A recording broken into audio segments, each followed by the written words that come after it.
Inasema Miriam, magavana wafichua kuwa walilazimishwa na serikali ya kitaifa kukubali vifaa ghali vya matibabu vya mabilioni. Isn't that what we talked about yesterday? So ndio kichwa kikuu cha habari. So in details wanasema hivi, senators have questioned the legality of multi-billion shillings contracts signed between counties and the national government for lease of medical equipments amid revelation that governors had no choice. So they were forced. And were kept in the dark regarding details of the agreements, including the identity of suppliers. Oh. So they just signed the deal, not knowing... They were coerced. They were coerced. They were forced. They didn't question? We question what? No, shouldn't they have questioned? Or you're not allowed to question? If you ask, then si utakosa. If you ask, utakosa. Alafu kwa kichwa yako, unajua hizi vifaa zikija, ni boost kwa raia wangu in terms of health. So what do you do? Do you know, by the way, as a matter of fact, kuna vifaa viko kwa hospitali, sitataja county, vinapigwa na vumbi because hizo counties hazina wataalam wa kiwango cha kutumia those equipments. Hapa nazungumzia counties za hapa pwani. Moja iko mbele ya Kilifi County. Kuna viko vinapigwa na vumbi because hakuna mtu wa tajiriba wa kutumia hivyo vifaa kwenye hiyo county. They're not skilled. They're not trained. They're not equipped. Hakuna. That's interesting. Yeah.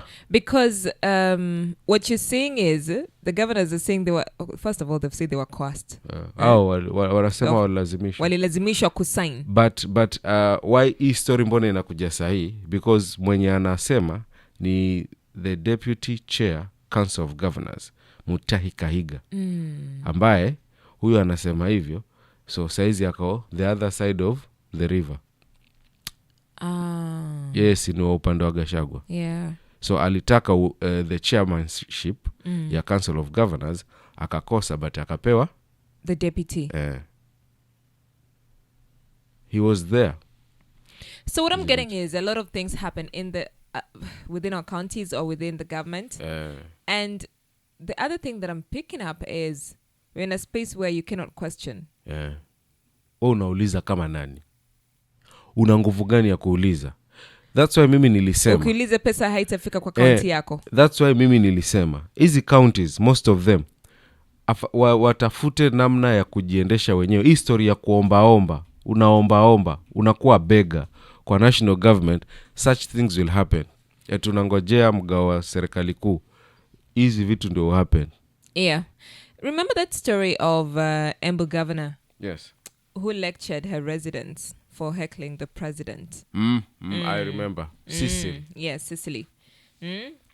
More like, why are you heckling? If you heckle, there won't be development in our county. You know? Yeah. You should sing praises. Ndio ni vitu zije. So that we may have development in our county. Like which nikambe unaomba, which is your right. But why don't you understand why the residents are heckling? They are heckling because hakuna. Because hatukuelewi. People daily here. Yes. Since talking about the government, Archbishop Philip Anyolo again. He's calling for peaceful accord. And this is after the president called out Kenyans for opposing the government projects and church offerings. And so now he's calling for harmony in the country. He's also saying that he pointed out that the country's economy is still in dire need of revival, adding that this will be achieved when there is goodwill between all players, including the political class and Kenyans. Unakumbuka president alisema kuna pepo mbaya. Pepo ya kupinga kila kitu. Pepo ya kupinga kila kitu. We oppose everything. Pinga sadaka, pinga. Rudisha pesa. Kunango kapepo, lakini akona point. Pinga Adani. I was actually thinking about it. Are we opposing everything? Or are we opposing things with a purpose? Tunapinga everything. But according to him. According to him. Mbona tunapinga kila kitu? Tunapinga vitu juu tunaona ni kama hazifanyi. Lakini hata wao pia wako na pepo la kupinga. You see, where they sit. Yeah. Mkenya akisema hivi na wao wanasema pesa itakuwa. Yes. Mbadi, I told you yesterday, Mbadi alisema literally after 1 year watu watapata pesa kwa mfuko. Yes. Hiyo ni kupinga. Joho is telling us uko mahali mko. Hata sisi huko tunajua kuogelea. We are coming. So hata hiyo pia nao ni kupinga. Yeah. Wanapinga. So sote tuko na pepo ya kupinga. But sasa from this side, wale wanapinga from this side ya mwananchi. Wanapinga genuine stuffs. But you see, when the citizen is saying no to Adani deal, when the citizen is saying no because to finance bill, when the citizen is saying no to SHIF, it's because either we don't not that we don't understand, that we feel like the deals are not genuine. Ziko questionable. Yeah, you have to question. Una deal ya 30 years. Yeah. I don't have the details. Unauza JKA ama hii JKA unaiuza, inafai make profit, tunaelewaje miaka 30, tupatieni details za huo mkataba tuone. You see, it's that simple. So vitu kama hizi za magavana wali karkacha huko inside wao wenyewe, saa hizi wanakuja kuvuana nguo mbele ya wananchi. But now you know they signed it and they were quiet. So they're coming to speak up now after they signed the deal.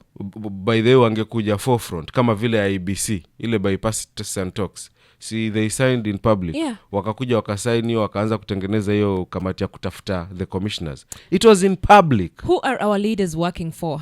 Leaders. Yeah. They are working for skewed individual around the globe. Yeah, because we sound like a forgotten, nation or generation. Ni kama you elect leaders and they focus on what would benefit them. You don't really, some of our leaders don't understand what the citizen needs. Ndio maana utaishia kusifia jirani. Hey. Aya, hapa kwenye People Daily, they still former Ruto enemies turn to Kenya Kwanza bosom puddles. Now, some of Azimio Party, is it choristers, co-opted to government shade cloth to play court jesters in front of the president. Now, on People's Daily page, just want to go back to that again. Wamandika Ruto's new court jesters. Hapo kuna picha ya. There's a picture of Jeanette Mohammed. Joho. There's a picture of Hassan Joho. There's a Mbadi. picture of Opio and I. Mbadi has to There's be a there. picture of John Buddy. Of course there is a picture. Of course there's a picture of John Buddy. Yes. So they're saying the opposition, The bulldozers. the bulldozers. Now wanasema, Kenya's political landscape was rocked by high stake of events. So they're giving a story. Anyway, what we are seeing is that we are seeing the opposition, or what we used to see as the opposition now. The brigadiers. Yes. Themselves. Yes. The foot soldiers. The foot soldiers now. When wakisimama waseme ni kila mtu. Yes. So now they're the ones who are actually defending Kenya Kwanza government because they're in the government. Sahi no trouble. Yes. Everything iko because wako huko and you know how powerful they are. Wow, wakiongea like Mbadi alisema pesa itakuwa. So hiyo story ya Mbadi unaingoja sana. Unangoja pesa? Naangoja pesa. Mimi I'm waiting for 1 year. Hii ni December. Hiyo naye sitamwachia. You've been counting. Hiyo alisema. Pesa inatoka wapi wenye unangoja Mbadi? Mimi I don't know how he's going to make it. I need to see money in my pocket because there isn't. So Gachagua juzi alisema kabisa. How are you going to get money in your pocket? Are they going to make a reduction in the taxes or what's going on? Alisema kuna venye watafanya hii kitu mnasemaga kupunguza hizo vitu. The word they use wao watu wa kukatakata. hizo vitu. Sini taxes. Hizo taxes. So kuna wadu wanatumia more relief. Relief. Anasema tunaenda tutaweka relief hapa hivi tutaweka relief hapa tutaweka relief, alafu hiyo pesa. So I'm promising the middle class. You'll have money in 1 year's time. I like the fact that you're very hopeful. This is what we need for. I'm not being hopeful. Government. I'm being sarcastic because that one is not going to happen. You're waiting for money, but anyway, that's People Daily. Inasema kuna foot soldiers hapo. Yes. Ndio how. It is what it is. We do not have a strong opposition. Hopefully, if certain people make the decision to get up and support.